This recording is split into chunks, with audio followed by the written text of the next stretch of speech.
नमस्कार। आज का हमारा टॉपिक है टीथ यानी कि दांत। हमारे दांत किस तरह से काम करते हैं, किस तरह से उनका स्ट्रक्चर होता है और कितने तरह के हमारे मुंह में दांत पाए जाते हैं। कल के लेक्चर में हमने एलिमेंट्री कैनाल के बारे में समझा था। उसमें हमने समझा था कि ऊपर जो होता है, जो हमारा मुंह होता है, उसको ओरल कैविटी बोलते हैं। ओरल कैविटी या बक्कल कैविटी, उसके अंदर दो चीज़ें पाई जाती हैं मेनली, जो हमें दिखाई देती हैं। वो होता है दांत यानी कि टीथ और टंग यानी कि जीभ। दो चीज़ें हमें दिखाई देती हैं। दांत के बारे में हम आज स्टडी कर रहे हैं। टंग के बारे में या जीभ के बारे में हम कल समझेंगे। ठीक है, आज की क्लास में हम टीथ के बारे में समझेंगे। टीथ यानी कि हमारे दांतों के बारे में समझेंगे। वो कितने प्रकार के होते हैं, किस तरह से अरेंज्ड होते हैं, हमारे दांतों की संख्या क्या होती है, मिल्की टीथ क्या होते हैं, मतलब जो दूध वाले दांत जो बच्चों के टूट जाते हैं। आप सभी के, हमारे भी टूटे हुए हैं, तो सबके टूटे हैं। बचपन में हम सभी के दांत अक्सर टूटते रहते हैं। हम लोग, मम्मी पापा या अंकल आंटी लोग क्या कहते हैं कि जाओ बेटा इसको घास में लगाओ, वो उग जाएगा, है ना। तो वो जो दांत टूटते हैं वो क्या होते हैं, या हमारे दांतों के प्रकार क्या होते हैं, दांतों का अलग अलग वर्क क्या होता है, या पूरे दांतों का ओवरऑल जितने भी टीथ हमारे मुंह के अंदर होते हैं, जो हमारे ओरल कैविटी के अंदर होते हैं, उन सभी का वर्क क्या होता है। तो इन सभी चीज़ों के बारे में समझेंगे आज के इस लेक्चर में। तो चलिए फिर शुरू करते हैं। देखिए, यहाँ समझते हैं। पहले दो फिगर मैंने बनाया है। एक इंटरनल स्ट्रक्चर है, उसमें मैं बाद में आऊँगा। पहले हम इसको समझते हैं आउटर स्ट्रक्चर कैसा होता है। ये हमारे टीथ का स्ट्रक्चर है। इसमें 32 टीथ है। आप काउंट करेंगे तो आपको तो पूरे 32 मिलेंगे। ठीक है, अब समझते हैं कि इसमें दांत जो हमारे मुंह के अंदर होते हैं वो 4 तरह के होते हैं। ठीक, स्टार्टिंग के जो 2 दांत होते हैं, मतलब 2 नहीं 4, ऊपर के जॉ में। अच्छा हाँ, एक चीज और, ऊपर का जॉ जो होता है, मतलब ये दो जबड़े हुए हमारा, ये नीचे वाला और ये ऊपर वाला। ये नीचे वाला मैंने यहाँ, नीचे वाला मैंने यहाँ बनाया है, ऊपर वाला मैंने यहाँ बनाया है। इन दोनों में ही दांत इक्वल डिवाइडेड होते हैं, यानी कि बराबर होते हैं। यानी कि जो दांत जितने यहां होंगे उतने ही दांत, और वही दांत सेम यहां नीचे भी लगे होंगे, तभी तो ये आपस में फिट बैठेंगे। आप बात समझ रहे हैं? तभी तो आपस में फिट बैठ पाएंगे, तभी तो सही से वर्क कर पाएंगे। तो इसका मतलब हमने ये समझ लिया कि जो भी हमारे दांत होते हैं, जो ऊपर के जॉ में होते हैं, यानी कि ऊपर के जबड़े में होते हैं, वही सेम दांत, वही उतने दांत हमारे नीचे के भी जबड़े में होते हैं। वो बात अलग है, किसी के ना आए हों, किसी ने निकलवा दिए हों, किसी के सड़ गए हों, किसी गुटखा पान तंबाकू खाने से भी लोगों के दांत सड़ जाते हैं। डॉक्टर के पास जाकर के उसका ट्रीटमेंट होता नहीं हो पाता है, तो रूट कैनाल वगैरह नहीं करने के बाद भी नहीं ठीक होता, तो उसको क्या करते हैं, निकाल देते हैं। ठीक है, वो भी एक समस्या हो सकती है। उसमें आप मत काउंट करिएगा, मेरे तो 32 है ही नहीं है। देखिए, एक जनरल जो होता है, एक स्वस्थ मनुष्य में, हमेशा हम बात करेंगे स्वस्थ मनुष्य के बारे में, क्योंकि स्वस्थ मनुष्य के साथ कंडीशन क्या होती है ना, उसकी सारी चीजें सही होती हैं, वो पूरी तरह से फिट होता है। अगर आपके अंदर नहीं है, आप छोटे हैं, मान लीजिए आपके अंदर एक आध दांत नहीं आए, अभी हम बात करेंगे कि कौन से दांत हैं जो नहीं आते हैं, बहुत देर में आते हैं, है ना। तो अगर नहीं है तो उसके लिए घबराने की जरूरत नहीं, वो आगे चल के आ जाएंगे। तो कुल मिलाकर के हमारे मुंह के अंदर पूरे 32 यानी कि 32 दांत होते हैं। ठीक है, 16 ऊपर होते हैं, 16 नीचे होते हैं। जितने दांत, जिस शेप के दांत, जो दांत ऊपर होते हैं वही दांत, उतने ही दांत, उसी शेप के दांत नीचे भी होते हैं। ठीक है, हमने समझ लिया दो चीजें कि दांतों का शेप, साइज और नंबर सेम होता है ऊपर के जॉ में और नीचे के जॉ में। दूसरी बात, दांत हमारे 4 तरह के होते हैं। कौन कौन से होते हैं? पहले होते हैं इंसीजर्स। ठीक है, इंसीजर्स होते हैं। उसके बाद आते हैं कैनाइन्स, उसके बाद प्रीमोलर, और उसके बाद मोलर्स आते हैं। ठीक है, इंसीजर्स जो होते हैं वो बेसिकली काटने का काम करते हैं। हम जब कोई चीज काट के खाते हैं, हम जब कोई चीज बाइट लेते हैं, बाइट लेना मतलब जैसे कोई एप्पल खाए, बनाना खाए या मैंगो खाए, जो भी चीजें खाते हैं, ये तो हो गई सॉफ्ट चीजें। जो भी हार्ड चीजें या सॉफ्ट चीजें जो भी काटते हैं, उनको काटने का काम जो करते हैं वो इंसीजर्स करते हैं। ध्यान रखिएगा, इंसीजर्स की संख्या हमारे जॉज में 8 होती है, 4 ऊपर और 4 नीचे। अच्छा, हम इसको समझने के लिए 2 इक्वल पार्ट में डिवाइड कर देते हैं। अगर हम 2 इक्वल पार्ट में इसको डिवाइड कर देते हैं तो हमें ये मिलता है कि आधे के दांत इधर हो गए और आधे दांत इधर हो गए, आधे इधर, यानी कि हमने 2 सेट बनाए थे, अभी ये हमारे पास 4 सेट हो गए। 4 सेट मैंने इसलिए किया क्योंकि अगर मैं इसको राइट मान लूं या इसको लेफ्ट मान लूं और इसको राइट मान लूं, तो लेफ्ट और राइट, लेफ्ट ऊपर, राइट ऊपर, लेफ्ट नीचे और राइट नीचे, इन सभी में दांत सारे इक्वल होते हैं और उतने ही होते हैं, और वही दांत सेम लगे होते हैं, सेम नंबर्स में लगे होते हैं। आप समझिए, ऊपर का अगर जॉ की बात करें, इसकी हम बात करते हैं, ठीक है। अब ये राइट वाले में आ जाइए। राइट वाले में अगर राइट वाले अपर जॉ यानी कि ऊपर वाले जॉ में, ऊपर वाले जबड़े में राइट की तरफ की बात करें, अगर हम हाफ करते हैं, एक लेफ्ट बना लिया एक राइट बना लिया, हम राइट की तरफ बात करते हैं, तो इसमें दो दांत इक्वली लगे होते हैं। वो कौन से होते हैं? इंसीजर्स, ठीक है। इंसीजर्स बोलते हैं। ये क्या करते हैं? ये काटने का काम करते हैं। आपने गांव में कभी फावड़ा देखा है? फावड़ा, या आप लोग जहाँ पे गार्डन होगा, गार्डनिंग करते होगा, आपने खुरपे का यूज किया होगा या फावड़े का या कुदाल का यूज किया होगा। वो बेसिकली ऐसे चिपटा सा होता है, नुकीला सा होता है, ठीक है। ऐसे तेज होता है और चिपटा सा होता है, लंबा सा। तो ये जो दांत हैं, आपने आगे अगर नहीं देखा तो आप शीशे में जाके ये दो दांत देखिएगा। आगे के जो दांत होते हैं वो यहाँ पे मैंने चिपटा बनाया है, ये स्ट्रक्चर देखना, ये बेसिकली लंबे से और थोड़े चौड़े से होते हैं। ये काटने का काम करते हैं एक तरह से, ठीक है। तो अगर हम हाफ की बात करें, अपर हाफ की बात करें, तो इसमें दो दांत यहाँ आते हैं और यही दो दांत यानी कि ये इंसाइजर्स यहाँ पे हाफ, सेकंड हाफ में भी इक्वली होते हैं। यानी कि हमने क्या समझा कि first teeth and second teeth, पहला दांत और दूसरा दांत, ये जो इंसीजर है वही दूसरे हिस्से में भी पहला और दूसरा होता है। पहले को हम क्या बोलते हैं? Central incisor. सेंट्रल क्यों? क्योंकि यहां ये बीच में होता है, ठीक, समझिएगा। सेंट्रल इंसीजर से भी इसको नहीं बोलेंगे, इसको भी सेंट्रल इंसीजर बोलेंगे। क्यों? क्योंकि ये दोनों दांत एकदम सेंटर में, भाई इस इधर से हाफ करो इधर से हाफ करो, तो ये क्या हो रहा है? ये सेंटर में आ रहे दोनों दांत, तो ये हो गया हमारा सेंट्रल इंसीजर। तो सेंट्रल इंसीजर हमारे अपर जॉ में कितने होते हैं? दो होते हैं। कहां पे? ये एक फर्स्ट एंड ये सेकंड। तो दो दांत हमारे हो गए सेंट्रल इंसीजर। अभी मैं डेंटल फॉर्मूले की भी बात करूंगा, समझिएगा, ठीक है। उसके बाद हमारे ये जो फर्स्ट टीथ हो गया, ठीक है। उसके बाद जो सेकंड हाफ में आते हैं यानी कि लेफ्ट वाले हाफ में आते हैं, ये हो गया राइट, ये हो गया लेफ्ट, ये हो गया लेफ्ट और ये हो गया राइट। अब आपको समझना आसान रहेगा। राइट हाफ में हमने देखा कि एक सेंट्रल इंसीजर है, उसके बगल में लेटरल यानी कि सेकंड नंबर, जो भी पहले के बाद आता है उसको बेसिकली हम इंग्लिश में लेटरल कहते हैं। बाद वाले को बोलते हैं लेटरल। तो ये फर्स्ट मान लिया हमने और इसको मान लिया सेकंड, तो इसलिए इसका नाम हो गया लेटरल इंसीजर। ये दोनों ही इंसीजर्स हैं, ऐसा नहीं है कि ये दोनों इंसीजर्स नहीं, अलग अलग नहीं, बिल्कुल नहीं, ये दोनों ही इंसीजर्स हैं। बस ये फर्स्ट पोजीशन पे हमने काउंट किया इसलिए इसको सेंट्रल रखा और ये दूसरा हमने लेटरल रखा। आप अगर इसको सेंट्रल को मिटा भी दें तो हम इन दोनों टीथ को क्या लिख सकते हैं? इंसीजर्स लिख सकते हैं। इतनी बात क्लियर हो गई, ठीक। अब आ जाइए लेफ्ट हाफ में, ठीक है। लेफ्ट हाफ में जब आएंगे तो यहां पे भी दो दांत होते हैं। कौन से? इंसीजर्स, यानी वही जो काटने वाले दांत थे वही लेफ्ट वाले हाफ में भी आते हैं। तो ये कितने हो गए? दो, और ये कितने हो गए? दो। तो ये दोनों मिला करके, ये दोनों, ये चारों के, ये इधर के और इधर के, लेफ्ट हाफ के दो और राइट हाफ के दो मिला के कितने हो गए? 4 हो गए। इतनी बात समझ में आ गई। तो यानी कि हमने देखा कि अपर जॉ में इंसीजर्स की संख्या कितनी है? 4 है। आई होप आपको दिख रहा होगा वहां पे, ठीक है। अगर नहीं दिख रहा फिर भी आप समझते, मेरी आवाज सुनेंगे आपको समझ में आ जाएगा कि ऊपर यानी कि ऊपर वाले जो हमारा अपर जॉ है, जो हमारा ऊपर का जबड़ा है, उसमें इंसीजर्स की संख्या कितनी होती है? 4 होती है, ठीक है। अगर हम इसको हाफ कर लें तो राइट साइड वाले में 2 और इधर साइड वाले में भी 2 होते हैं। अब समझिए, अब वही चीज नीचे आ जाइए। अगर हम इसको मान लें, क्योंकि मैंने आपको स्टार्टिंग में ही बताया कि जितने ऊपर वाले जॉ में जितने दांत होते हैं उतने ही दांत नीचे वाले जॉ में भी होते हैं। जो दांत ऊपर होते हैं वही दांत नीचे होते हैं, तभी आपस में सेट अच्छे से बैठ पाएगा, अच्छे से ये सेट हो पाएंगे आपस में। तो हमने यहाँ क्या देखा? यहाँ स्टार्टिंग के 2 दांत कौन से हैं? इंसीजर्स। तो यहाँ मैंने हाफ किया है, तो यहाँ पे स्टार्टिंग के 2 दांत कौन से हैं? ये हैं इंसीजर्स, ठीक है। अब लेफ्ट वाले में आ जाइए, लेफ्ट लोअर जॉ में जब आ जाएंगे तो यहाँ पे स्टार्टिंग के 2 दांत कौन से हैं? इंसीजर्स है। इतनी बात आपको क्लियर हो गई। यानी कि इसको हमने 4 टुकड़ों में जब डिवाइड किया, फिर से समझ लेते हैं, अगर किसी को नहीं समझ में आएगा फिर से समझते हैं।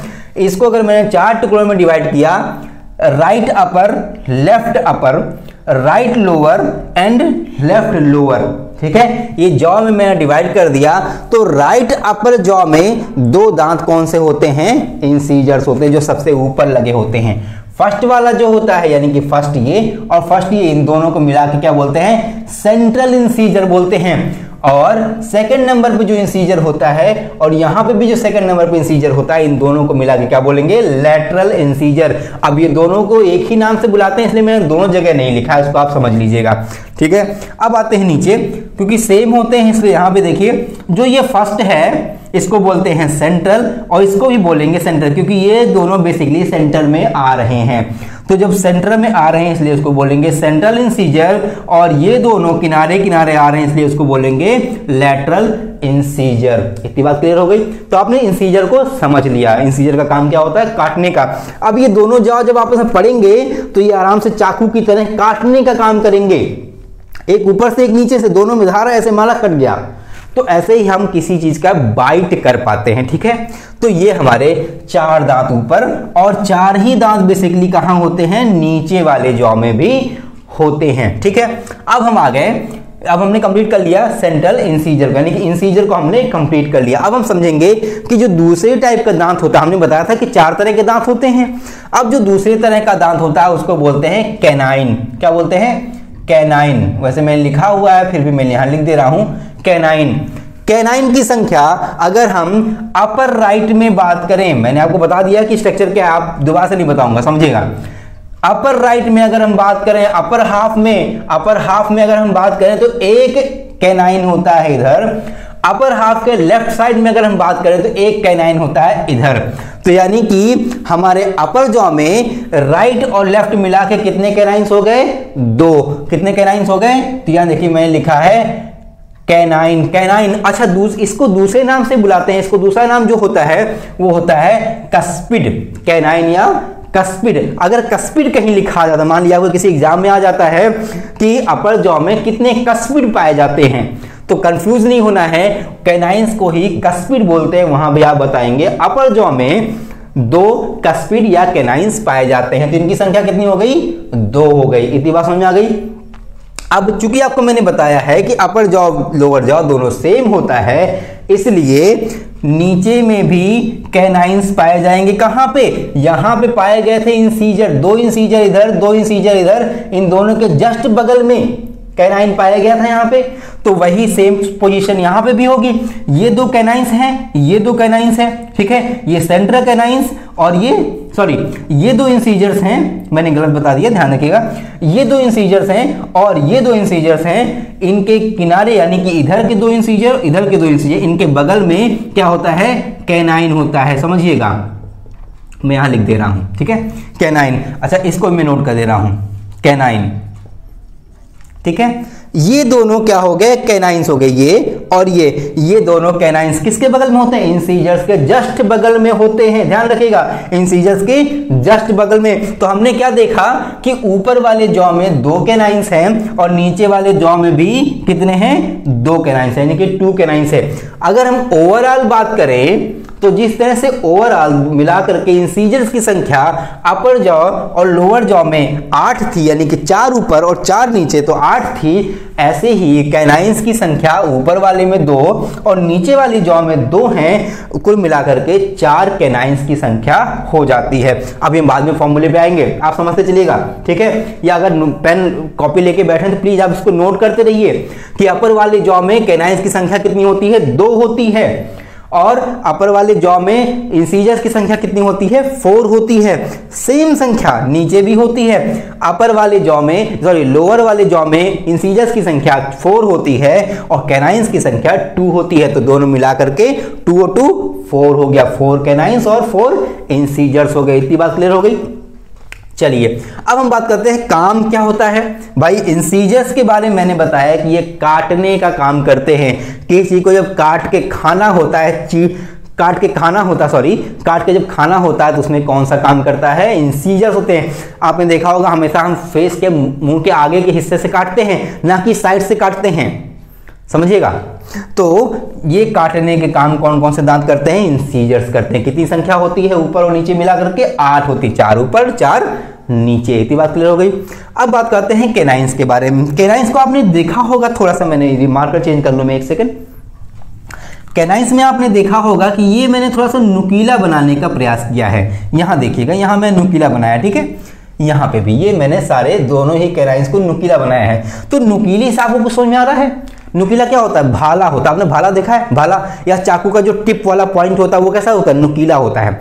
नुकीला, तो नुकीला क्या करेगा? चीरने का काम करेगा। क्या करेगा? चीरने का काम करेगा। जब भी कोई ऐसे सब्सटेंस हम खाते हैं, दाल चावल की बात नहीं कर रहा हूं मैं, जब भी हम कोई मीट खाते हैं या कोई ऐसे जैसे पिज्जा वगैरह, जैसे जो भी चीजें जिसको चीरने की जरूरत पड़े, तो वहां पे कैनाइंस का यूज आता है। ये क्या करते हैं? उस फूड मटेरियल को जो हमने खाना खाया है, जो इंटेक किया है, उसको क्या करते हैं? चीरने का काम करते हैं। ये दो चारों दांत क्या करते हैं? इंसीजर्स काटने का, और ये कैनाइंस क्या करते हैं? चीरने का काम करते हैं। जो खाना हमने खाया उसको चीर देते हैं, फाड़ देते हैं और 2-3 टुकड़ों में, कई टुकड़ों में अलग कर देते हैं। इतनी बात क्लियर हो गई? तो आपने समझ लिया कैनाइंस के बारे में और इंसीजर्स के भी बारे में, ठीक है। अब हम बात करेंगे कि जो हमारा थर्ड टीथ है, जो हमारा तीसरा दांत है, वो कौन सा है? उसका नाम होता है प्रीमोलर, ठीक है। क्या बोलते हैं? मोलर। एक्चुअल में उसका नाम मोलर होता है ना। वो हमारे मसूड़ में आता है। मसूड़ा आपने देखा होगा, मतलब जो पीछे के दांत होते हैं, हिंदी मुझे याद नहीं आ रहा क्या बोलते हैं, समझिएगा। जो लास्ट के जो दांत होते हैं, ठीक है, उसको क्या बोलते हैं? मोलर्स बोलते हैं। यानी कि इंसीजर कैनाइन के बाद के जो दांत होते हैं उनको क्या बोलते हैं? मोलर्स बोलते हैं। बट चूंकि ये जो दो दांत हैं जो मोलर्स हैं, बेसिकली तो ये मोलर्स ही हैं, ऐसा नहीं है कि इनको कुछ और नाम दिया जाएगा, मोलर्स ही हैं। लेकिन चूंकि ये पहले हैं, तो आपने आगे पहले की कक्षाओं में या और भी जगहों पे आपने पढ़ा होगा कि जो स्टार्टिंग में आता है उसको प्री बोलते हैं ना। क्या बोलते हैं? प्री। इसीलिए इसका नाम रख दिया हम लोगों ने प्री मोलर। यहां समझिएगा, यहां मैंने लिखा हुआ, नोट डाउन किया हुआ है प्री मोलर, ठीक है। इसमें समझिए। अब ये अगर मैंने राइट और लेफ्ट में हाफ हाफ कर लिया, तो अपर जॉ में हम समझते हैं, फिर लोअर जॉ वही सेम होता है। तो आपको ज्यादा दिमाग लगाने की जरूरत है नहीं। ऊपर समझ लिए, नीचे वाला भी समझ लिया, ठीक है। आप समझिए राइट वाले की अगर हम बात करें, तो राइट वाले में देखिए थोड़ा सा अलग करने के लिए मैंने इसमें प्लस प्लस बना दिया और ये हैश बना दिया है। मैंने थोड़ा सा प्रयास किया है ताकि आपको समझ में आ सके, ठीक है। तो ऐसा कोई कंफ्यूजन मत रखेगा कि भैया प्री मोलर होंगे तो उसमें दांत में भी प्लस बना देंगे, नहीं, ऐसा नहीं, प्लस नहीं बना। मैंने आपको क्लियर हो सके ताकि कोई कंफ्यूजन ना रह जाए, इसलिए मैंने इसमें प्लस बनाया वो, ठीक है।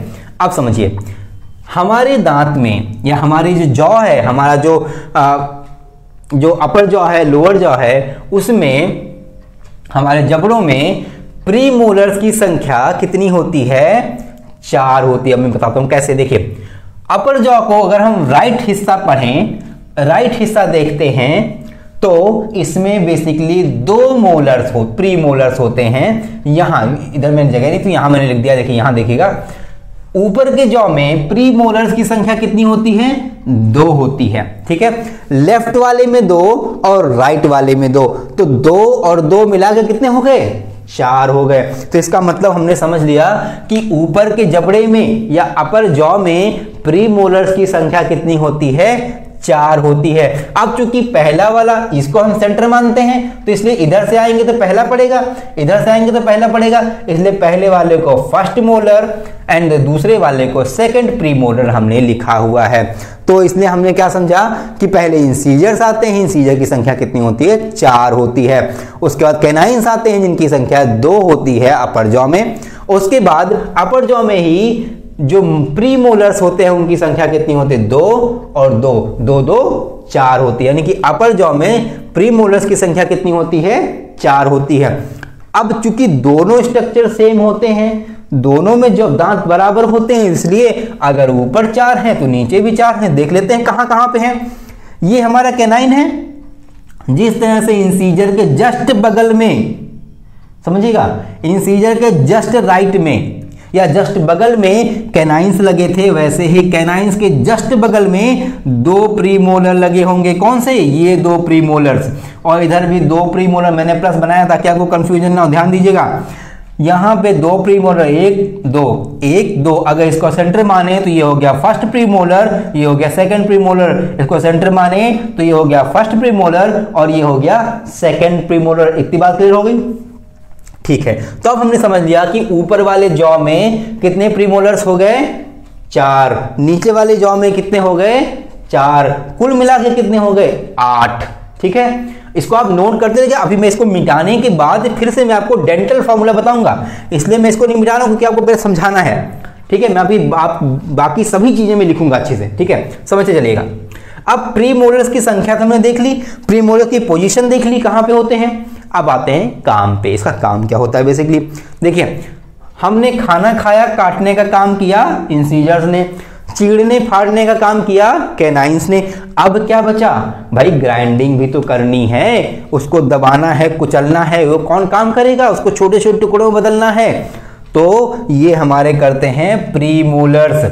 ये खाना यहां से इसके पास ट्रांसफर हुआ, फिर इसने चीर फाड़ दिया, उसके बाद यहां पे आया प्री मोलर के पास में, और प्री मोलर्स ने क्या किया, इसको अच्छे से कूट दिया। हालांकि इस पोजीशन के हिसाब से ये बहुत अच्छे से तो नहीं कूटता, थोड़ा थोड़ा सा कूट देता है ताकि ये और छोटे टुकड़ों में बदल जाए। इतनी बात क्लियर हो गई। यानी कि इसका काम होता है बेसिकली ग्राइंडिंग का, इसका काम होता है ग्राइंड करना, उसके छोटे छोटे टुकड़े बनाना, कूटना उसको।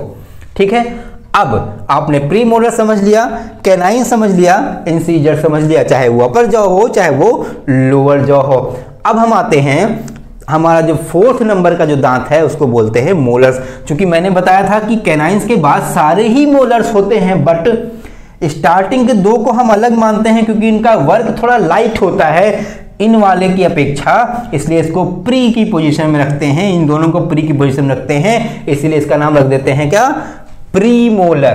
क्या नाम रख देते हैं, प्री मोलर। ठीक है, अब उसके बाद आते हैं दांत मोलर्स।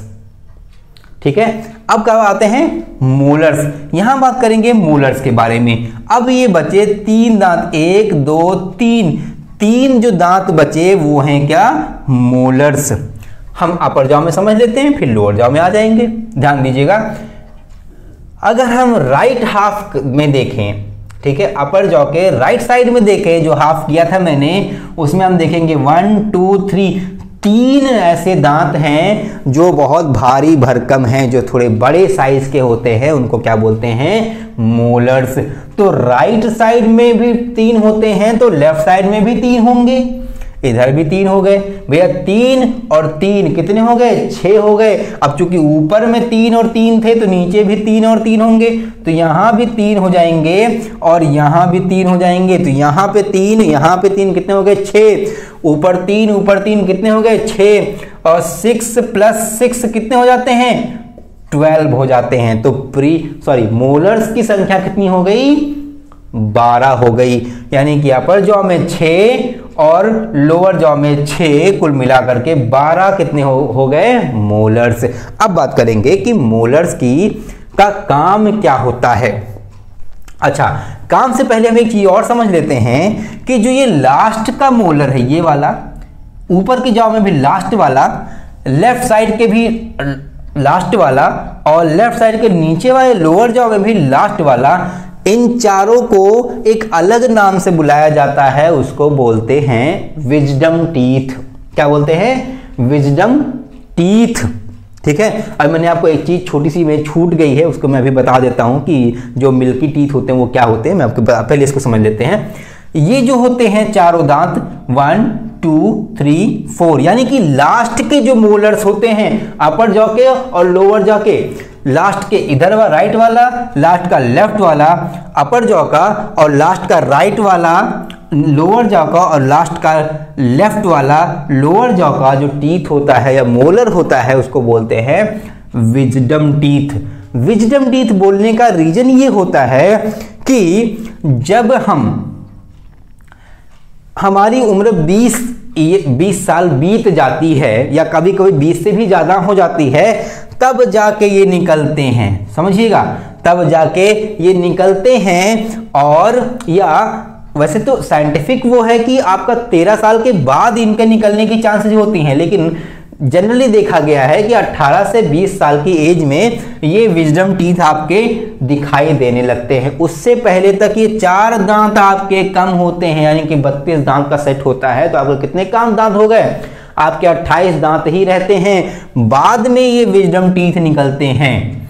और ये क्या करते हैं, क्योंकि इनकी जो पोजीशन है वो लास्ट में पड़ती है और सारे दांत पहले ही सेट हो चुके होते हैं। अब भाई 18 साल में आप मैच्योर हो जाते हो ना, तब तक आपके सारे दांत क्या होते हैं, सेट हो जाते हैं। ये लास्ट में निकलते हैं और ये क्या करते हैं, डिस्टर्ब करते हैं, आपके दांत के स्ट्रक्चर को बदलने की कोशिश करते हैं। इसलिए कभी कभी जिनके जॉज में थोड़ी प्रॉब्लम होती है, उनके टीथ में कोई दिक्कत आती है, वैसे तो कुछ लोगों में भाई एक्सेप्शनल केस होते हैं ना कि कुछ लोगों में नॉर्मली निकल गए, कुछ लोगों में नॉर्मल नहीं निकल पाते, टेढ़े में निकलते, तो इस वाले दांत को प्रभावित करते हैं। ये वाला निकलेगा जिसको प्रभावित करेगा, ये वाला निकलेगा जिसको प्रभावित करेगा, समझिएगा। तो लोग क्या करते हैं, इसको अक्सर ही निकलवा देते हैं, है ना। तो इसको क्या करते हैं, निकलवा, जो विजडम टीथ होता है उसको बाद में निकलवा भी देते हैं, ठीक है। डिस्टर्ब करता है तो नहीं, डिस्टर्ब कर बहुत बढ़िया, आपके 32 दांत हमेशा रहेंगे फिर, ठीक है। तो ये हो गए विजडम टीथ। तो ये लास्ट के जो 4 दांत होते हैं मोलर्स में, उनको बोलते हैं विजडम टीथ। अब हम बात कर लेते हैं कि इनका काम क्या होता है।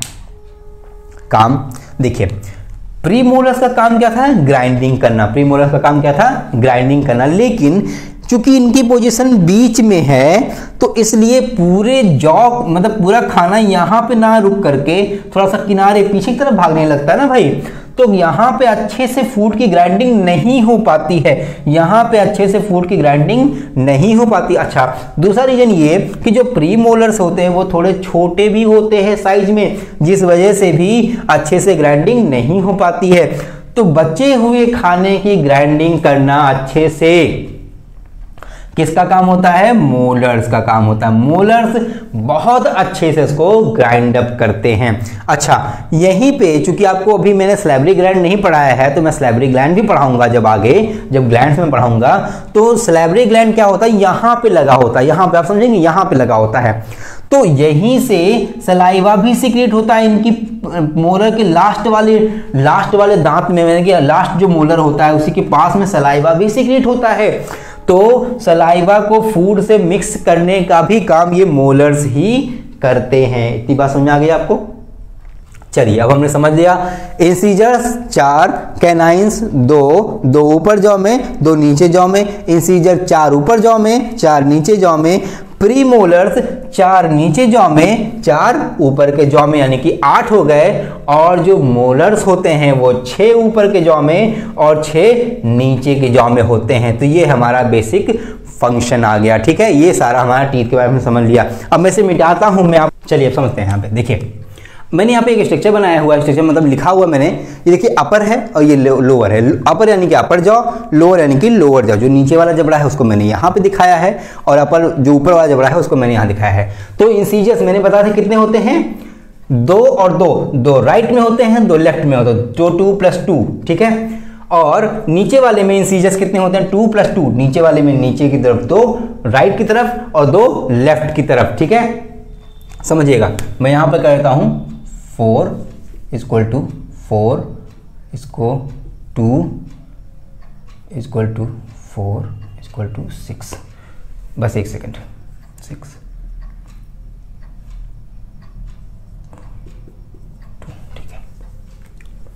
चलिए देखते हैं, जो इंसीजर्स होते हैं अपर जॉ, मैंने ये जो अपर लिखा हुआ, अपर यानी कि अपर जॉ, लोअर यानी कि लोअर जॉ। इंसीजर की संख्या कितनी होती है, मैंने बताया था 2 + 2, 2 लेफ्ट साइड में और 2 राइट साइड में, यानी कि 2 दाहिने तरफ और 2 बाएं तरफ। किसमें, अपर जॉ में। दोनों को मिलाकर कितने होते हैं, 4 होते हैं। अब आते हैं लोअर जॉ यानी कि नीचे वाले जबड़े में, तो इंसीजर की संख्या 2 दाहिने तरफ और 2 बाएं तरफ, दोनों को मिलाकर कितने होते हैं, 4 होते हैं। अब आप देखिए, इसको नोट कर लेंगे तो बहुत अच्छा होगा। मैं थोड़ा साइड में हो जा रहा हूं, आप इसको नोट कर लेंगे तो बहुत ही अच्छा रहेगा, है ना। आप वीडियो को 1 मिनट पॉज करके नोट कर लीजिए, आपको बहुत आगे काम आने वाला है, ठीक है।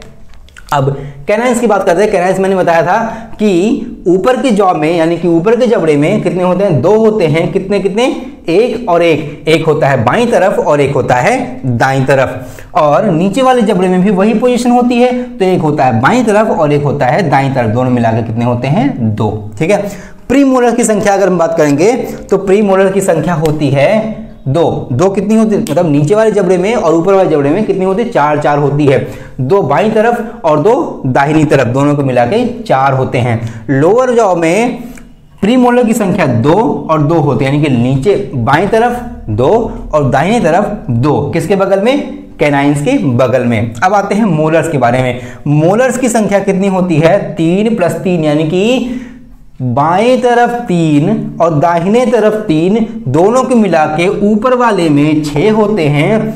नीचे वाले में बात करें तो दाहिनी तरफ 3 और बाईं तरफ 3 दोनों को मिला के कितने होते हैं, 6 होते हैं। ठीक है, इतनी बात क्लियर हो गई। अब चलिए समझते हैं। यहां देखिए, यहां मैंने बताया है, इसको मैंने बता दूं अपर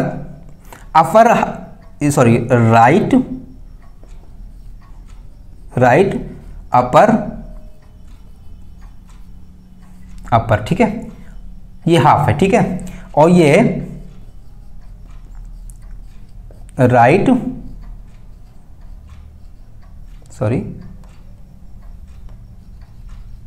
लोअर हाफ। ठीक, अब देखिए हमने दांत को 4 सेगमेंट में डिवाइड किया था।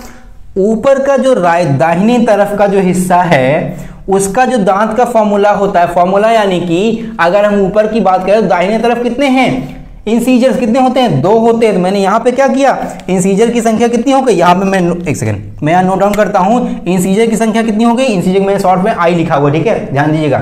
तो इंसीजर की संख्या कितनी होती है, 2 होती है। कितनी, ऊपर के साइड में दाहिनी तरफ मैंने बताया था आपको कि 2 होती है।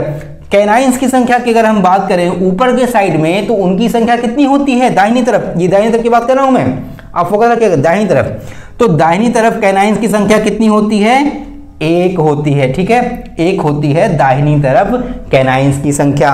और उसके बाद हम प्रीमोलर्स पे आ जाएंगे तो प्रीमोलर्स की संख्या कितनी होती है, 2 होती है अगर दाहिनी तरफ की अपर जॉ की बात करें। और मोलर्स की संख्या कितनी होती है,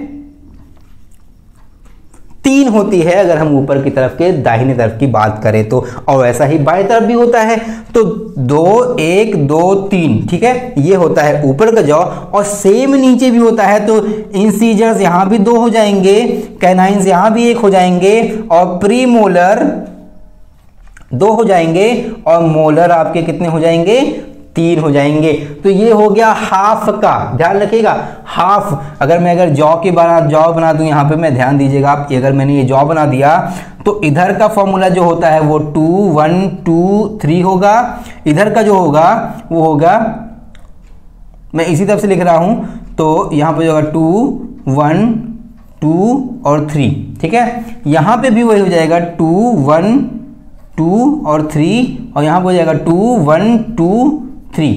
आई होप आपको क्लियर हो गया होगा। ये अगर हम जॉ मान लें और ये हम अगर जॉ मान लें तो पहले इंसीजर्स आते हैं, फिर कैनाइंस आते हैं, फिर प्रीमोलर आते हैं, फिर मोलर्स आते हैं। तो इस तरह से कितने हमारे दांत हो जाते हैं, टोटल 32 हो जाते हैं। अब मैं समझाता हूं आपको 32 कैसे हो जाते हैं, ध्यान दीजिएगा, समझिए। 2 ये, 1 ये, 2 और 3, कुल मिला कितने हो गए, 2 + 1 कितने हो गए, 3 3 2 5 और 5 3 8, तो कितने हो गए, 8, ठीक है। ये राइट साइड का अपर जॉ का है, लेफ्ट जॉ का मैंने नहीं जोड़ा। अगर मैं लेफ्ट साइड का भी जोड़ लूं तो कितने हो जाएंगे, +8, ध्यान दीजिएगा। अब नीचे वाले में 2 1 3 3 2 5 और 5 3 8, तो 8 हो गए नीचे वाले जॉ में। राइट साइड के लोअर जॉ की बात करो, राइट साइड यानी दाहिने तरफ के नीचे वाले जबड़े में कितने होते हैं, 8। और वैसे ही बाएं तरफ के नीचे वाले जबड़े में भी हो जाएंगे 8, तो हम प्लस कर देंगे 8। तो ये कितना बन जाएगा, ये हो जाएगा 16 और ये हो जाएगा 16। और दोनों को अगर हम प्लस कर लेते हैं तो 16 + 16 तो कितना हो जाएगा, 32, ठीक है। आई होप आपको दिख रहा होगा, ठीक है। यहां जोड़ लेते हैं, चलिए यहां मैं मिटा देता हूं, यहां जोड़ लेते हैं, मैं दूसरे मार्कर से लिख दूं, देखिए। तो यहां कितना हो गया, 16 + 16 कितना हो जाएगा, 32, यानी कि 32 ये हो जाएंगे दांत आपके। आपको मुझे लगता है कि क्लियर हो गया होगा दांत का, पूरे जितने भी दांत मैंने पढ़ाए। अच्छा, अब जो टॉपिक छूट गई थी गलती से, उसके लिए माफ़ी चाहता हूं मैं आपको। मैं स्टार्टिंग वाली चीज़ मैंने बताई नहीं, अब मैं गलती से छूट गया एक्चुअली। होता क्या है कि ना, जब आप स्टार्टिंग कर रहे होते हो तो बहुत सारी चीज़ें आती हैं, प्रैक्टिस में धीरे धीरे आ जाएंगी, माफ़ करिएगा उसके लिए। देखिए, स्टार्टिंग में जो मैं नहीं बता पाया वो ये कि जितने भी दांत होते हैं बचपन से ही निकलने, यानी कि जब आप 3 महीने 4 महीने क्रॉस करते हैं तो आपके दांत आना स्टार्ट हो जाते हैं, मसूड़े के अंदर से दांत निकलना शुरू हो जाते हैं। जब दांत निकलना शुरू हो जाते हैं तो अगले 11-12 महीने बाद आपके दांत निकल आते हैं। ठीक, जो दांत निकल आते हैं उनको बोलते हैं दूध के दांत, यानी कि मिल्की टीथ बोलते हैं या मिल्क टीथ बोलते हैं। आपने अक्सर सुना होगा कि बच्चों के दांत टूट जाते हैं। ठीक है, अच्छा, ये जो दांत जो 11-12 महीने के बाद से निकल जाते हैं वो अगले 6 से 7 साल तक टिके रहते हैं। ठीक है, मतलब कि जब तक बच्चा 6 से 7 साल का होता है तब तक ये दूध के दांत बने रहते हैं, और उसके बाद जब ये 8वें साल से लेके 12 साल से पहले तक ये दांत टूट करके परमानेंट टीथ में बदल जाते हैं। अब यहां दूसरी बात कि जो मिल्क टीथ होते हैं, जो दूध के दांत होते हैं, उसको बोलते हैं थीकोडोंट। क्या बोलते हैं इसको? यहां मैं मिटा दूं, एक सेकंड। ये आपने समझ लिया मुझे लगता है।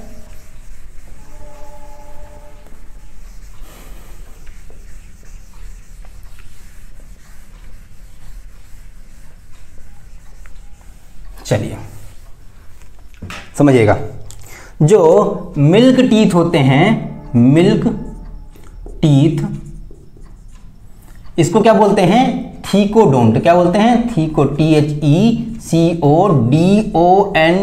ठीक है, इसको बोलते हैं थीकोडोंट। ठीक है, इसको क्या बोलते हैं? थीकोडोंट बोलते हैं। जो दांत कौन से होते हैं? दूध वाले जो दांत, जिसको बोलते हैं दूध के दांत हैं। अब ये बेटा टूट जाएंगे कुछ सालों बाद। ठीक है, जब बच्चा 6 से 7 साल का होता है उसके बाद से दांत टूटने लगते हैं, और अगले 12 साल बाद ये दांत, जब वो बच्चा 12 साल का हो जाता है उसके बाद ये सारे दांत टूट करके दूसरे दांत में बदल जाते हैं। कौन से दांत?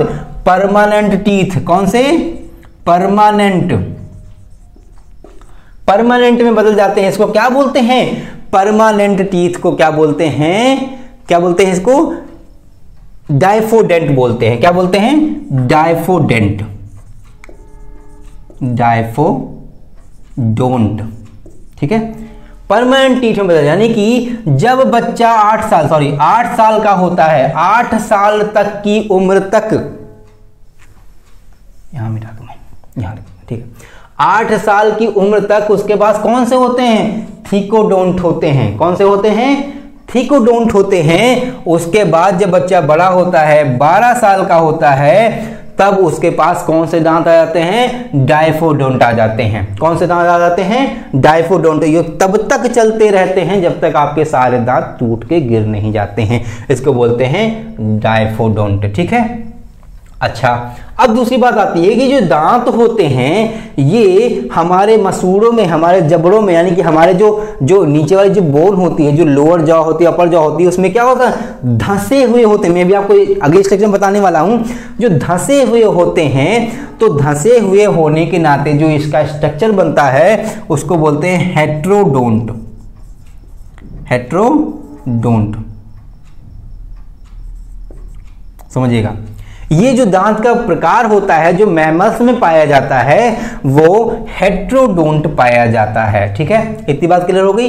अच्छा, अब मैंने सारे दांत के जितने भी टॉपिक्स से क्वेश्चन आ सकते थे, चाहे वो आपसे पूछ सकता था कि मिल्क टीथ को क्या बोलते हैं, उसको थीकोडोंट बोलते हैं, आपको मैंने बता दिया। परमानेंट टीथ को क्या बोलते हैं? डायफोडोंट बोलते हैं। परमानेंट टीथ किस एज के बाद पूरी तरह से आ जाते हैं? तो मैंने बताया 12 साल के बाद दांत पूरी तरह से परमानेंट हो जाते हैं। 8 साल तक ऐसा नहीं है कि भाई 8 साल के बाद सारे परमानेंट, नहीं, धीरे धीरे टूटना शुरू होते हैं। 8 साल के बच्चे तक, मतलब कि 6 से 8 साल तक की एज में दांत कौन से होते हैं? मिल्की टीथ होते हैं। कौन से? दूध वाले दांत होते हैं। इसको थीकोडेंट बोलते हैं। ठीक है, अच्छा, जो मैमल्स में जो दांत पाए जाते हैं उनको क्या बोलते हैं? हेट्रोडोंट बोलते हैं। कुछ और भी जो जानवर्स होते हैं उनमें होमोडोंट भी पाया जाता है, उसको हम आगे कभी चैप्टर में पढ़ेंगे जब हम आपको मैमल्स के बारे में और चीज़ों के बारे में जब पढ़ाएंगे तो वहाँ पे हम बात करेंगे कि दांत किसमें किसमें कौन कौन से पाए जाते हैं। हालांकि आपके सिलेबस में ज़्यादा कुछ है नहीं, सिर्फ ह्यूमन टीथ के बारे में ही दिया हुआ है। दूसरी बात हमने कर ली कि जो दांत का जो डेंटल फॉर्मूला हो क्या होता है? 2 1 2 3 बाई 2 1 2 और 3। ठीक है, ये होता है डेंटल फॉर्मूला। अगर आपके क्वेश्चन में आता है कि what is the dental formula of human, या मनुष्य में डेंटल फॉर्मूला क्या होता है, तो आप बताएंगे कि 2 1 2 3, यानी कि 21 23/21 23। ये क्या होता है? डेंटल फॉर्मूला होता है। ठीक है, इतनी बात क्लियर हो गई। आप चलिए देखिए, आई होप आपको ये सारी बातें समझ में आ गई होंगी, डाइफोडोन के बारे में या फिर थिकोडोन के बारे में, हेटेरोडोन के बारे में। अब यहाँ आ जाइए, अब ये हमारा इंटरनल पार्ट है, बहुत थोड़ा सा टाइम लगेगा, मैंने काफ़ी देर तक मैंने बता दिया है। यहाँ समझते हैं, देखिए ये है हमारा इंटरनल पार्ट। ये बेसिकली जो ये मैंने बनाया हुआ है, ये और ये पूरा किनारे वाला, ये हमारा जो ये सर्किट होता है ना, सर्किट जिसमें दांत फिट होते हैं, जो ये यहाँ पे हड्डी आती है ऊपर वाले में और नीचे, ऊपर वाले में और नीचे वाले में जो ये जबड़ा होता है वो ये बोन है। ठीक है, जबड़े का जो ये हिस्सा है, इसी में दांत पूरी तरह से ये देखना, ये धंसा हुआ है। ठीक है, अब देखिए यहाँ आ जाते हैं, दांत के ऊपर वाला जो हिस्सा, ये जो आपको दिख रहा है, ये वाला हिस्सा, ये वाला जो हिस्सा है, इसको बोलते हैं इनेमल। क्या बोलते हैं? दांत के ऊपर वाले हिस्से क्या बोलते हैं? इनेमल। वो किसका बना होता है? कैल्शियम फॉस्फेट का। इसको अच्छे से लिख लीजिए ध्यान से कि इनेमल जो होता है, जो दांत का ऊपरी हिस्सा होता है, वो किस चीज का बना होता है? वो बना होता है कैल्शियम फॉस्फेट का। ये क्वेश्चन आ सकता है। और ये पूरे शरीर में सबसे ज्यादा हार्डेस्ट मटेरियल होता है। सबसे ज्यादा कहने की जरूरत नहीं है, हार्डेस्ट मटेरियल होता है पूरे शरीर में। ये इसको आप एक पत्थर के बराबर भी कह सकते हैं। ठीक है, अब ये तो हो गया ऊपर की कवरिंग, जो सफेद सफेद जिसको हम ब्रश करके साफ करते हैं, वो एक्चुअली इनेमल होता है, जो किसका बना होता है? कैल्शियम फॉस्फेट का बना होता है। उसके बाद उसके नीचे वाला जो पार्ट होता है, वो नीचे तक देखिए आया हुआ है, उसको बोलते हैं डेंटिन। क्या होता है? डेंटिन। डेंटिन जो होता है वो पोरस होता है। पोरस यानी कि इसमें छिद्र, ये जो लंबा लंबा मैंने लाइन जैसे बनाई ना, ये लंबे लंबे छिद्र, मतलब छेद बनाए हैं मैंने। ठीक है, मैंने छेद बनाए कर दिखाया है आपको, ताकि आपको समझा सके कि वो पोरस होते हैं। पोरस आप समझते होंगे, जिसमें ढेर सारे होल्स। आपने स्पंज देखा? स्पंज में हम देखा छोटे छोटे से होल्स बने होते हैं ढेर सारे, तो ये पोरस होता है। हालांकि ये हार्ड होता है, ये हार्ड डेंटिन जो होता है इनेमल से कम हार्ड होता है, लेकिन ये पोरस होता है और ये पूरे दांत को मजबूती प्रदान करता है। इसकी वजह से दांत अंदर से नहीं टूट पाते हैं। अगर ये कमजोर हो जाए कैल्शियम की कमी या किसी की कमी की वजह से, तो हमारे दांत कमजोर हो जाएंगे और कुछ दिन बाद टूट जाएंगे। ठीक है, डेंटिन का एक और काम आपको समझा दूं मैं कि डेंटिन, जब आपने देखा होगा, जब आइसक्रीम खाते हैं या कोई ठंडी चीज अचानक से खा लेते हैं, तो आपके दांतों में झुनझुनाहट सी फील होती है ना। तो वो इस वजह से होता है क्योंकि जब इनेमल जो होता है, इनेमल जब कमजोर हो जाता है आपके अंदर कैल्शियम की कमी और चीजों की कमी होने की वजह से, तो ये इसकी जो परत होती है वो घिस जाती है, वो पतली हो जाती है। तो डायरेक्टली जो ठंडा पानी है या ठंडा आइसक्रीम या ठंडी कोई भी चीज है, वो डायरेक्टली डेंटिन के संपर्क में आती है, डेंटिन के संपर्क में आती है। इस वजह से यहाँ पे इस होल्स में घुस जाती है। वो क्या करती है? इन होल्स में घुस जाती है और यहीं आसपास में ही सेंसरी सेल्स लगे होते हैं, जिससे हमारे ब्रेन को मैसेज आता है कि यहाँ झुनझुनाहट हो रही बहुत तेजी से। अचानक से कोई ठंडी चीज अंदर चली गई, क्योंकि ये जो पार्ट है वो बॉडी टेम्परेचर पे हीट होता है, वो गर्म होता है हल्का सा, मतलब बॉडी नॉर्मल टेम्परेचर होता है। अब अचानक से कोई ठंडी चीज अंदर एंटर करेगी, तो जो सेंसरी सेल्स हैं वो हमारे ब्रेन को मैसेज देंगे कि भाई यहाँ पे कोई चीज एंटर कर गई है। तो इस वजह से हमको झुनझुनाहट, बहुत तेज झुनझुनाहट जैसे फील होती है। अगर आपको ऐसा फील होता है तो आप डॉक्टर को दिखाएं, या जो भी कमियां हैं आप टेस्ट चेकअप करवा लें। आप कैल्शियम वगैरह अच्छे से लें, दूध पिए, दूध में बहुत ज़्यादा कैल्शियम होता है। अगर आप पीते हैं तो आपका जो इनेमल है वो फिर से मजबूत हो जाएगा और इस वजह से आपकी डेंटिन में ये प्रॉब्लम नहीं आएगी। ठीक है, अच्छा, उसके बाद अंदर का जो पोर्शन है, ये जो आपको दिख रहा है रेड कलर का, जिसमें मैंने एक ग्रीन ग्रीन लाइनिंग दिखाई हुई है, इसको बोलते हैं पल्प कैविटी। क्या बोलते हैं? Pulp cavity. ये एक तरह का सॉफ्ट हिस्सा होता है।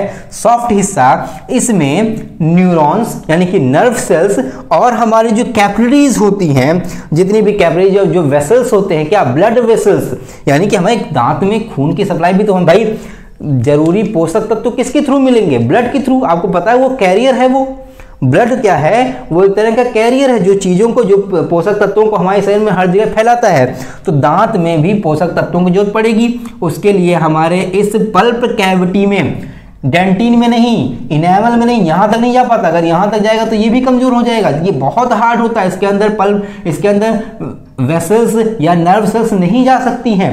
इसके अंदर जो ये पल्प कैविटी, ये सॉफ्ट हिस्सा है, इसके अंदर सेंसरी सेल्स गई होती हैं और साथ ही साथ जो ब्लड वेसल्स वगैरह हैं वो भी अंदर तक कनेक्टेड होती हैं ताकि हमारे दांत को सही से पोषक तत्व मिल पाए। अच्छा, ये जो सेंसरी सेल्स हैं या वेसल्स हैं, इनको दोनों को मिला के क्या बोलते हैं? रूट कैनाल बोलते हैं। क्या बोलते हैं? Root canal. आपने अक्सर सुना होगा डेंटिस्ट के पास में जाते वक्त कि किसी डॉक्टर, किसी पेशेंट ने या किसी व्यक्ति ने क्या रूट कैनाल कराया है। तो एक्चुअली क्या होता क्या है कि ये जो सेंसरी सेल्स या जो ब्लड वेसल्स हैं वो क्या होती हैं? डेड पड़ जाती हैं, सूख जाती हैं, कहीं ब्लॉकेज आ जाती है ब्लड वेसल्स में, तो सही से खून का सप्लाई नहीं हो पाती, जिस वजह से दांत कमजोर हो जाता है। तो वो लोग क्या करने जाते हैं? वो रूट कैनाल कराने जाते हैं। रूट कैनाल में क्या करते हैं? यही जो वेसल्स हैं इनको साफ कर दिया जाता है, क्लीन कर दिया जाता है ताकि ब्लड सप्लाई प्रॉपर हो सके दांत में। तो यही वो करवाने जाते हैं। इतनी बात समझ में आ गई? अच्छा, अब देखिए, ये तो हो गया दांत पूरा का पूरा, ठीक है। ये हमारा क्या है? डेंटिन है। अब डेंटिन अंदर देखिए, ये अंदर कैविटी तक गया हुआ है, अंदर तक गया हुआ है। ये क्या है? ये जॉ बोन है, जॉ बोन है ये, और इसके ऊपर एक स्किन जैसी पार्ट लगा होता है। ये देख रहे हैं रेड कलर का मैंने दिखाया हुआ है, एक स्किन जैसा क्या लगा होता है? एक स्किन जैसा पार्ट लगा होता है जो बीच में यहाँ पे कुछ टिश्यूज से दांत को पकड़े हुए, जकड़े रहता, चिपकाए रहता है। और उस टिश्यूज की जो कैपेसिटी या जो ये टिश्यूज यहाँ बीच में होते हैं उनको क्या बोलते हैं? उनको बोलते हैं सीमेंट। सीमेंट एक्चुअल में इसका नाम होता है सीमेंटम। सीमेंटम होता है, ठीक है। शॉर्ट में हम लोग इसको सीमेंट बोलते हैं। वो वाला सीमेंट नहीं जो सीमेंट गिट्टी मोरंग वाला सीमेंट है, एक्चुअल में सीमेंट जैसा ही काम करता है, इसलिए उसको सीमेंट बोला हमने, ठीक है।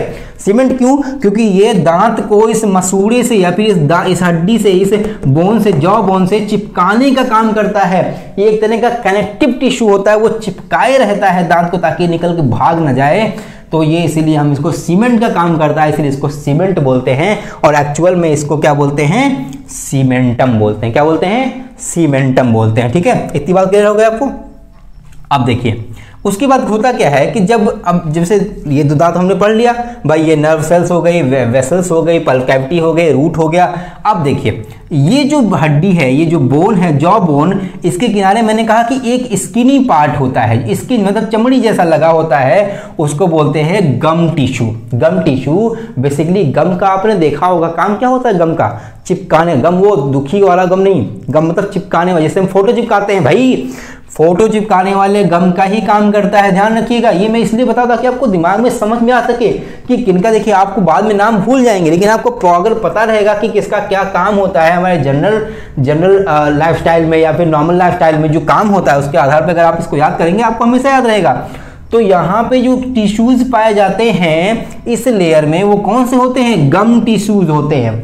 गम टिश्यूज का काम क्या होता है? सीमेंट और जो ये डेंटिन होता है उसके बाद ये जो जॉ बोन है और सीमेंट है, ये डेंटिन आया, डेंटिन के बाद बाहर लगा होता है सीमेंट, ठीक है। सीमेंट के बाद का जो हिस्सा होता है, जो स्किनी पार्ट है, वो होता है गम टिश्यू। वो चिपकाने का काम करता है किसको?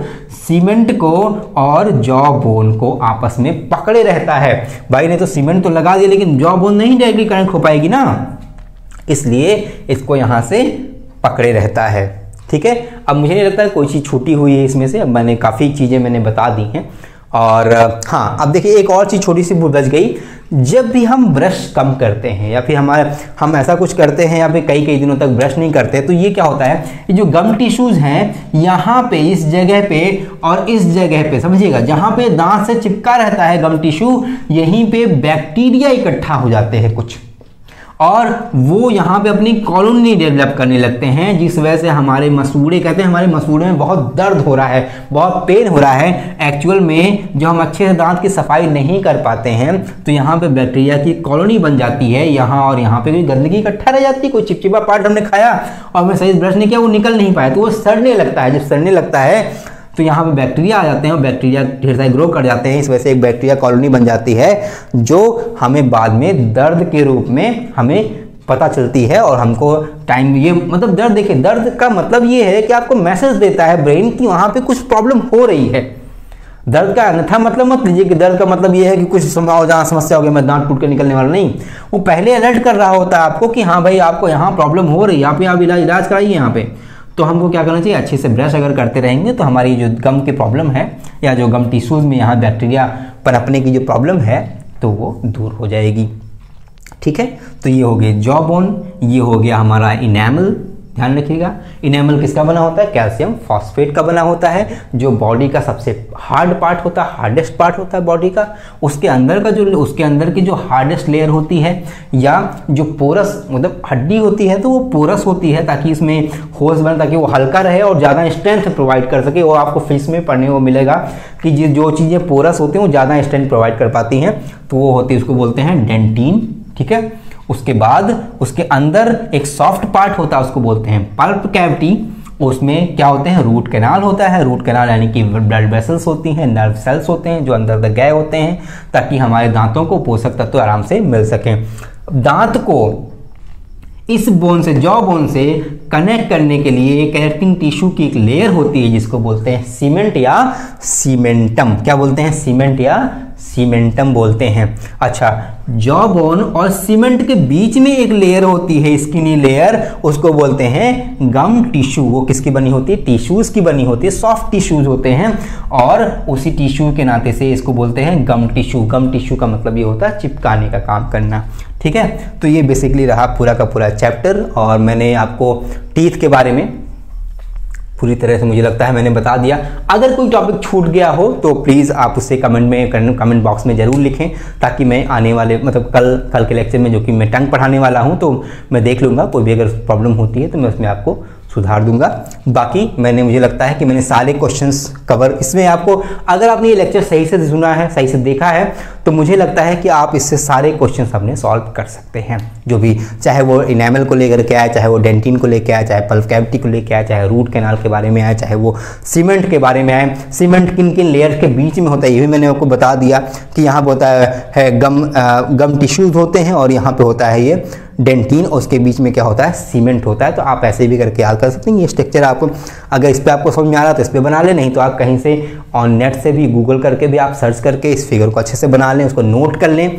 और कलरफुल बनाए, मेरे पास शायद एक इंक नहीं थी तो मैंने थोड़ा सा 2 ही 3 इंक में मैंने काम चलाया है, बट मैं कोशिश करूँगा आने वाले लेक्चर्स में और अच्छा कर सकूँ। ठीक है, तो बस फिर इतना ही और मिलते हैं अगले लेक्चर में, यानी कि कल हम पढ़ेंगे टंग के बारे में। कल हम टंग के बारे में सारी चीज़ें, जितनी भी बेसिक इन्फॉर्मेशन है या फिर जितने भी मेडिकल एग्जाम में, एंट्रेंस एग्जाम में जो भी साइंस से रिलेटेड जितने भी क्वेश्चन टंग से आते हैं उन सभी को हम कवर करने का पूरा प्रयास करेंगे। आई होप आपका आज का लेक्चर आपको पसंद आया होगा। तो बस बने रहिए, खुश रहिए, एंजॉय करिए। हाँ, बाहर घूमना थोड़ा कम कर दीजिए क्योंकि कोरोना बहुत तेज़ से बढ़ रहा है। ओमिक्रॉन जान ही रहे हैं, ओमिक्रॉन का प्रभाव बहुत तेज़, क्योंकि इसमें वैक्सीन भी असर नहीं कर रही है सही से लोगों को। जो लोग वैक्सीन लगवाए थे उनको भी शायद हो जा रहा है ऐसा कुछ। तो प्लीज़ आप सेफ रहें, घर में रहें और पढ़ते रहें, निरंतर पढ़ते रहें। पढ़ते रहेंगे सफलता मिलेगी। सफलता कोई शॉर्टकट नहीं होता, मेहनत ही सफलता होती है। आपका काम है पढ़ना, आपका काम है मेहनत करना, कर्म करना। आप सफलता जरूर मिलेगी, आज नहीं तो कल जरूर मिलेगी आपको। तो चल मिलते हैं अगले लेक्चर में, तब तक के लिए जय हिंद, थैंक यू।